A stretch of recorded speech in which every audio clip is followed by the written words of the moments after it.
story entitled A Streetcar Named Desire by Tines Williams. Are you now excited to watch our lesson? If you are, then watch this. Author's background: Thomas Lanier Williams, known by his pen name, Tennessee Williams, was an American playwright. Along with contemporaries Eugene O'Neill and Arthur Miller, he is considered among the three foremost playwrights of 20th century American drama. Born in March 26, 1911, Columbus, Mississippi, United States. Died February 25, 1983. Type of work: play. Language: English. Genre: tragedy. Date of first publication: 1947. Setting: 1940s. Tone: ironic and sympathetic realism. Setting: New Orleans, Louisiana. Characters: Blanche Dubois, Stella's older sister, who was a high school English teacher in Laurel, Mississippi, until she was forced to leave her post. Blanche is a loquacious and fragile woman around the age of 30.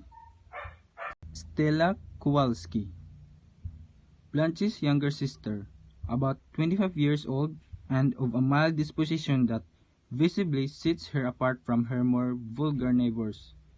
Stella possesses the same time-worn aristocratic heritage as Blanche, but she jumped the sinking ship in her late teens and left Mississippi for New Orleans. Stanley Kowalski, the husband of Stella Kowalski, is the epitome of vital force. He is loyal to his friends, passionate to his wife, and heartlessly cruel to Blanche. With his Polish ancestry, he represents the new, heterogeneous America. He sees himself as a social leveler and wishes to destroy Blanche's social pretensions. Mitch Mitchell, Stanley's army friend, co-worker, and poker buddy, who courts Blanche until he finds out that she lied to him about her sordid past. Stella's friend, upstairs neighbor, and landlady.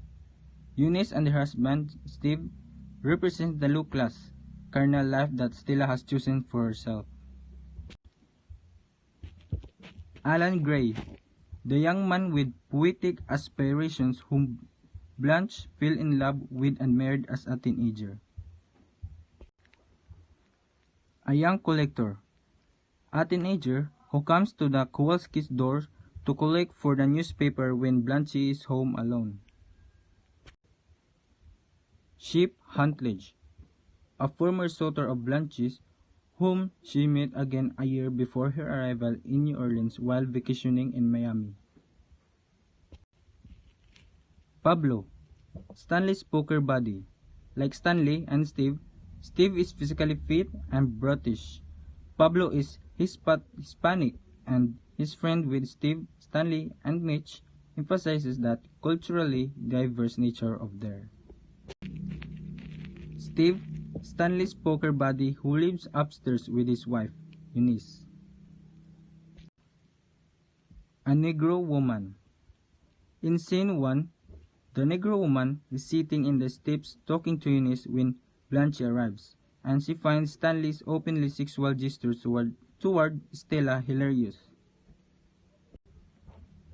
Shaw, a supplyman who is Stanley's co-worker and his source for stories of Blanche's disreputable past in Laurel, Mississippi.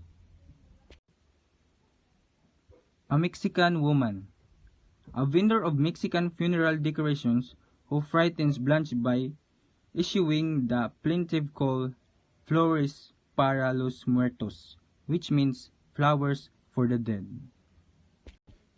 A nurse, also called the matron. She accompanies the doctor to collect Blanche and bring her to an institution. A doctor. Moments before Stanley rapes Blanche, the back wall of the Kowalski's apartment becomes transparent, and Blanche sees a prostitute in the street being pursued by a male drunkard. prostitute. At the play's finale, the doctor arrives to whisk Blanche off to an asylum. He and the nurse initially seem to be heartless institutional caretakers, but in the end, the doctor appears more kindly as he takes off his jacket and leads Blanche away. Plot of the story entitled A Streetcar Named Desire by William Stennis.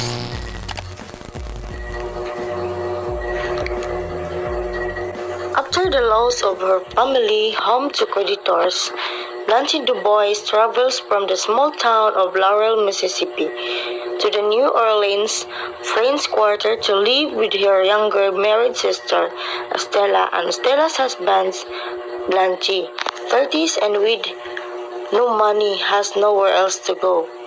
Blanche tells Stella that she has taken a leave of absence from her English teaching position because of her nerves, which is later revealed to be a lie. Blanche laments the shabbiness of her sister's two-room flat. She finds Stanley loud and rough, eventually referring to him as common. Stanley, in return, does not care for Blanche's manners and dislike her presence. Stanley later questions Blanche about her earlier marriage. Blanche had married when she was very young, but her husband died, leaving her widowed and alone. Memory of her dead husband causes Blanche some obvious distress. Stanley, worried that he has been cheated out of an inheritance, demands to know what happened to Belle Revie, once a large plantation of the Bois family home. Blanche hands over all the documents pertaining to Belle Revie. While looking at the papers, Stanley notices a bundle of letters that Blanche emotionally proclaims are personal love letters from her dead husband. For a moment, Stanley seems caught off guard over her proclaimed feelings. Afterwards, he informs Blanche that Stella going to have a baby. This can be seen as the start of Blanche's mental upheaval. The night after Blanche's arrival, during one of Stanley's poker games, Blanche meets Mitch, one of Stanley's poker player buddies. His courteous manner sets him apart from the other men. Their chat becomes flirtatious and friendly, and Blanche easily charms him. They like each other. Suddenly become upset over multiple interruptions. Stanley explodes in a drunken rage and strikes Stella. Blanche and Stella take refuge with the upstairs neighbor Eunice.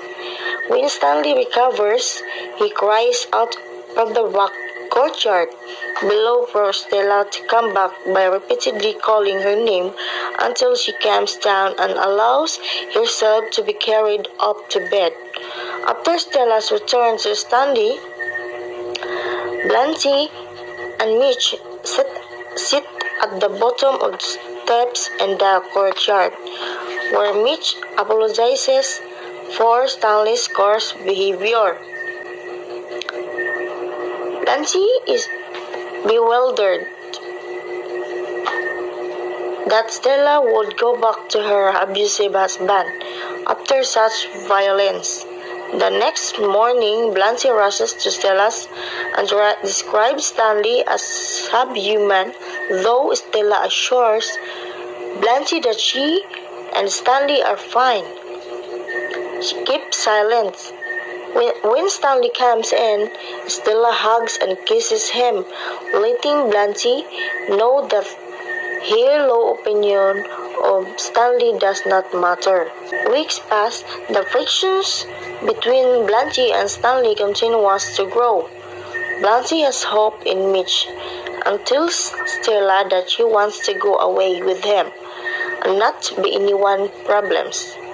During a meeting between between the two, Blanche confesses to Miss Mitch that once she was married to a young man, Alan Gray, whom she later discovered in a sexual encounter with an older man. Gray later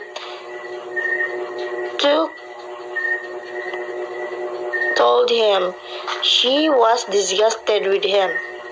The story touches Mitch, who tells Blanche that they need each other. Later on, Stanley repeats gossip to Stella that has gathered on Blanche, telling her that Blanche was fired from her teaching job for involvement with an underage student and that she lived at a hotel known for prostitution. Stella erupts in anger over Stanley's cruelty after he states that he has also told Mitch about the rumors, but the fight is cut short as she goes into labor and is sent to the hospital. As Blanche waits at home alone, Mitch arrives and confronts Blanche with the stories that Stanley has told him. At first, she denies everything, but eventually confesses that the stories are true. She pleads for forgiveness, and angry and humiliated Mitch rejects her. And Stella is checked and to give birth, Stanley and Blanche are left alone in the apartment. Blanche has descended into another fantasy that an old suitor of hers is coming to provide financial support and take her away from New Orleans. Stanley goes along with the act before angrily scorning Blanche's lies, hypocrisy, and behavior, and advances toward her in response. She threatens to attack him in a broken battle, but is empowered. Blanche collapses on the floor and Stanley is last seen taking her unconscious into his bed. And at another poker game at the Kowalski apartment, Stella and her neighbor Eunice are packing Blanche's belongings while Blanche takes a bath in a catatonic state. Having a suffered mental breakdown, Blanche has told Stella about Stanley assault. Stella cannot bring herself to believe her sister's story. When a doctor and a matron arrive to take Blanche to the hospital, she initially resists them and collapses on the floor in confusion, which present at the poker game breaks down in tears. When the doctor helps Blanche up, she goes willingly with him, saying, "However you are, I have always depended on the kindness of strangers." The play ends with Stanley continuing to comfort a crying Stella while the poker game continues uninterrupted. Now let's move on to the major conflict of the play.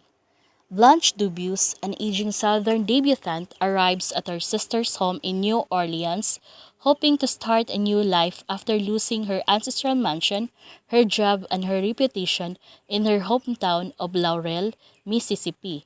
Blanche's brother-in-law, a macho working-class guy named Stanley Kowalski, is so filled with class resentment that he seeks to destroy Blanche's character in New Orleans as well. His cruelty, combined with Blanche's fragile, insecure personality, leaves her mentally detached from reality by the play's end. Now let's move on to the rising action of the play. Blanche immediately rouses the suspicion of Stanley, who suspects Blanche of swindling Stella out of her inheritance. Blanche grows to despise Stanley when she sees him drunkenly beat her pregnant sister. Stanley permanently despises Blanche after he overhears her trying to convince Stella to leave Stanley because he is common. Already suspicious of Blanche's act of superiority, Stanley researches Blanche's past. He discovers that in Laurel, Blanche was known for her sexual promiscuity and for having an affair with a teenage student. He reports his finding to Blanche's suitor Mitch, dissuading Mitch from marrying Blanche. Now let's move on to the climax of the play. After Stanley treats Blanche cruelly during her birthday dinner, giving her a bus ticket back to Laurel as a present, Stella goes into labor. She and Stanley depart for the hospital, leaving Blanche alone in the house. Mitch arrives drunk and breaks up his relationship with Blanche. Blanche, alone in the apartment once more, drowns herself in alcohol and dreams of an impossible rescue.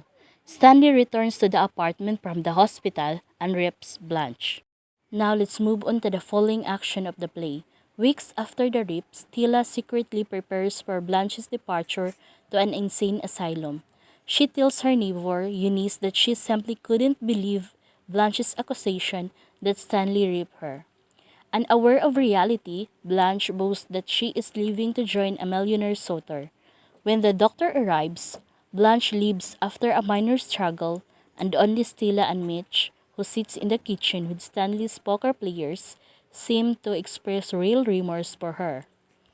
Now let's move on to the themes of the play. First, fantasy's inability to overcome reality. Second, the relationship between sex and death. Third, dependence on men. Now let's move on to the motifs of the play. First, light. Second, batting. Third, drunkenness. Now let's move on to the symbols of the play. First, shadows and cries. Second, the Varsoviana polka. Third, it's only a paper moon. Fourth, myth.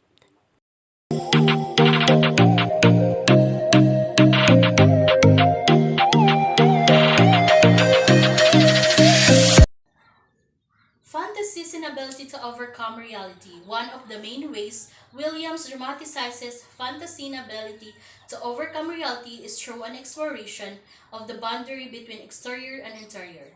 The set of the play consists of the two-room Kowalski apartment and the surrounding street. Williams' use of a flexible set that allows the street to be seen at the same time as the interior of the home expresses the notion that the home is not a domestic sanctuary. The Kowalski apartment cannot be self-defined world that is impermeable to greater reality. The characters live and enter the apartment through the play, often bringing with them the problems they encounter in the larger environment.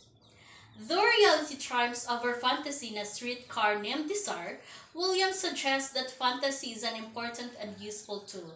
At the end of the play, Blanche's retreat into her own private fantasies enables her to partially shield herself from reality harsh blues. Blanche's insanity emerges as she retreats fully into herself, leaving the objective world behind in order to avoiding accepting reality. In order to escape fully, however, Blanche must come to perceive the exterior world as that which she imagines in her head. Thus, objective reality is not an antidote to Blanche's fantasy world. Rather, Blanche adapts the exterior world to fit her delusions. In both the physical and the psychological realms, the boundary between fantasy and reality is permeable. Blanche's final deluded happiness suggests that, to some extent, fantasy is a vital force at play in every individual's experience, despite reality's inevitable triumph.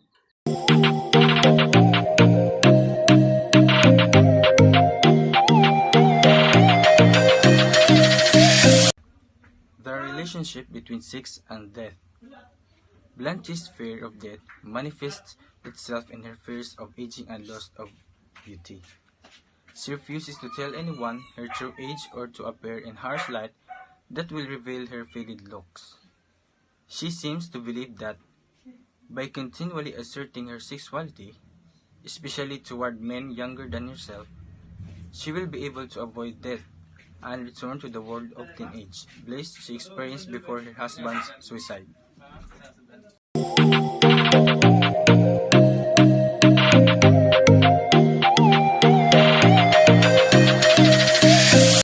Dependence on men.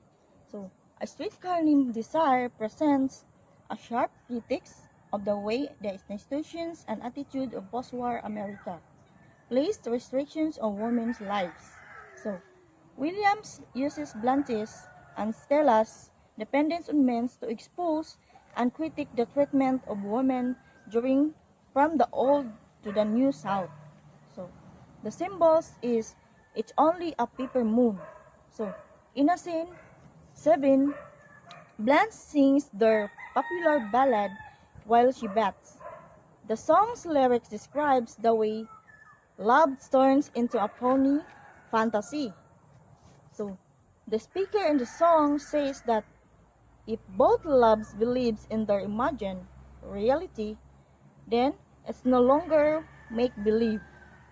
These lyrics sum up Blanche's approach to live.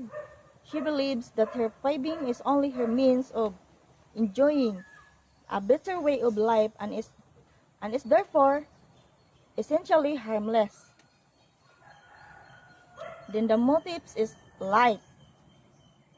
In general, light also symbolizes the reality of Blanche's past. She, haunted by the ghost of what she has lost for her first love, her purpose in life, her dignity, and the gentle society, real imagine, or of her ancestors. Batting. Throughout a streetcar named Desire, Blatchy bats herself. Her sexual experiences have made her a hysterical woman, but these bats, as she says, calm her nerves. In light of her own efforts to forget and shed her illicit past in the new community of New Orleans, these bats represents her efforts to cleanse herself of her odious history. Yet, just as she cannot erase the past, her batting is never done. Stanley also turns to water to undo a mist when he showers after beating Stella. The shower serves to soothe his violent temper. Afterward, he leaves the bathroom feeling remorseful and calls out longingly for his wife. Drunkenness. Both Stanley and Blanche drink excessively at various points during the play. Stanley's drinking is social.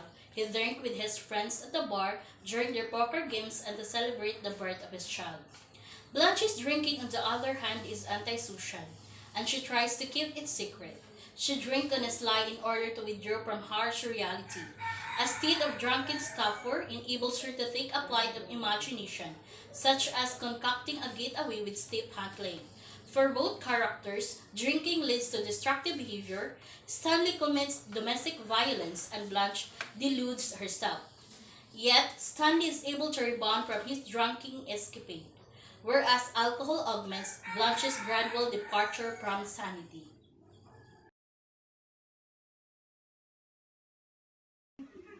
Shadows and Cries. As Blanche and Stanley begin to quarrel in Scene 10, various oddly shaped shadows begin to appear on the wall behind her. Discordant noises and jungle cries also occur as Blanche begins to descend into madness. All of these effects combine to dramatize Blanche's final breakdown and departure from reality in the face of Stanley's physical threat. When she loses her sanity in her final struggle against Stanley, Blanche retreats entirely into her own world. Whereas she originally colors her perception of reality according to her wishes.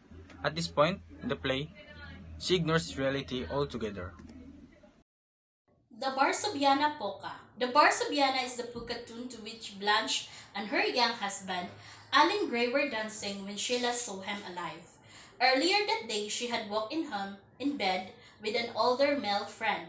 The three of them then went out dancing together, pretending that nothing had happened.